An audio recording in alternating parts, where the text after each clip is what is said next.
Friends, today we are going to discuss regarding the performance tolerances of a pump when it is tested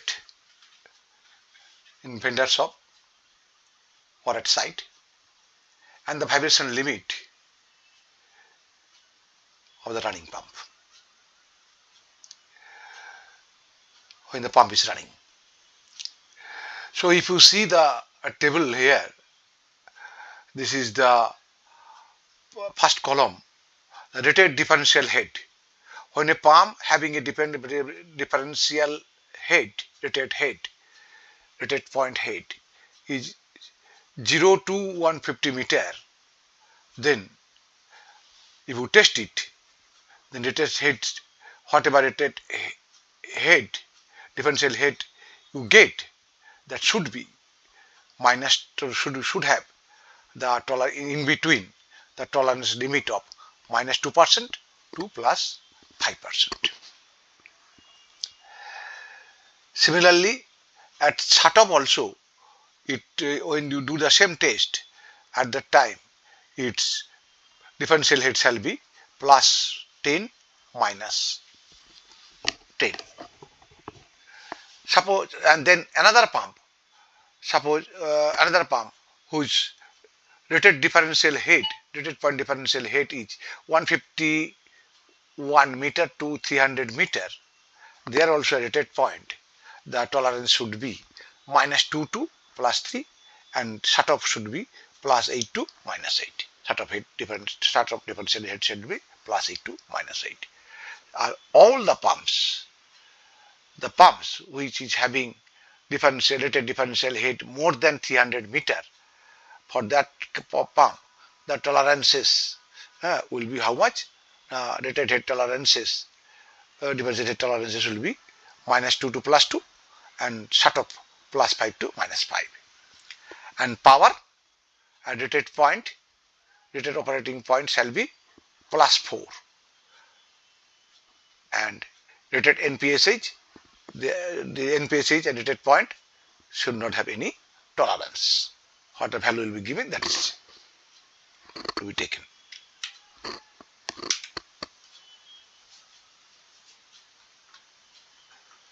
Then next point, this is the relation between flow and vibration. This is the flow, you see, this is the flow and this is vibration. If you see the graph here, the 1.1 region, we allow telling in green color the range, allowable operating region of flow. 2.2, it denotes the preferred operating region of flow. 3 is your maximum allowable vibration limit at flow limits. Maximum allowable vibration limit at flow limits. The different flow, this is the maximum vibration. Similarly, 4 is the basic vibration limit for different flow. Basic vibration limit. And best efficiency point, 5 is the best efficiency point. This is the best efficiency point. Best efficiency point at flow rate is at this flow, best efficiency. 6 is typical vibration versus flow curve. This curve is give you an indication that at which flow what should be the vibration. And 7 is head flow curve. This is the head flow curve, head versus Q curve of any pump. And 8 is the best efficiency point, head. 8 is the best efficiency point. What is the head at best efficiency point? So from this graph we will come to know what is the maximum vibration limit, what is the minimum base vibration limit, and what should be the vibration limit at different point. So vendor should give you the graph like this. The limits from this graph we can come to know that preferred range, when the pumps running at up to 3600 revolution per minute and absorbing up to 300 kilowatt per stage, or single stage, then 300 kilowatt. Then what will be its velocity? Pump velocity means vibration. Another unit of vibration is velocity. That should be less than 3 millimeter per second RMS, root mean square. And displacement, what should be displacement? That is peak to peak, that is less than 5.2 10 to the power 6 divided by RPM to the power 0.5. That is unit will be micron. Unit will be micron. Suppose 3000, then divided by 3000, you will get the value. How much? Now that is 5200 micron. That will be micron.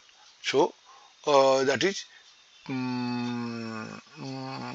to the power 0.5. To the power 0.5 means it will be around, the calculation will give you the value of the peak to peak. Peak to peak. Then for pumps running above 3600, some pumps running more than 3600 and absorbing more than 3300 kilowatt power, and that for particular that pumps, the velocity will be less than 0.67 peak to peak velocity, and your displacement should be 0.33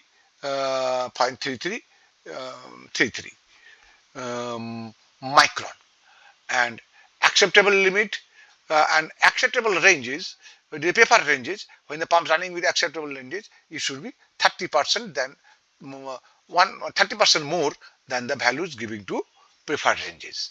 And similarly for displacement also, it should be 30% more than the preferred ranges.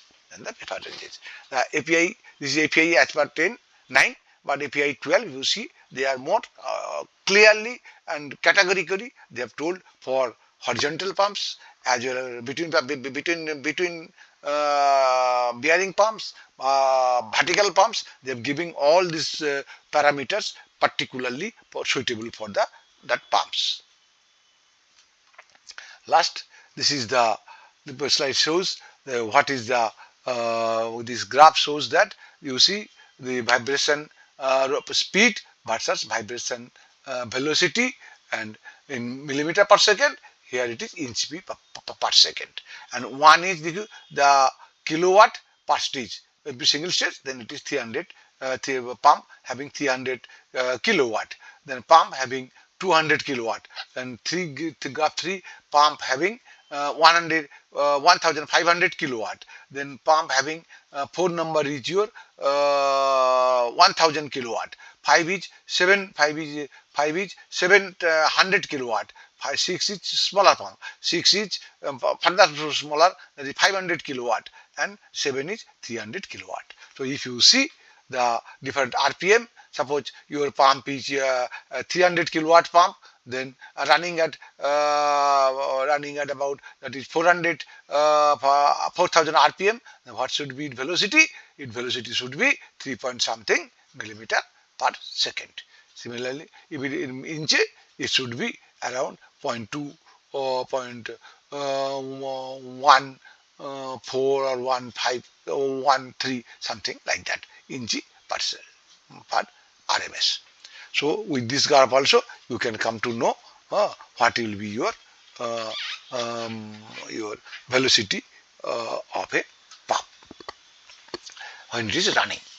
So I think I have clear.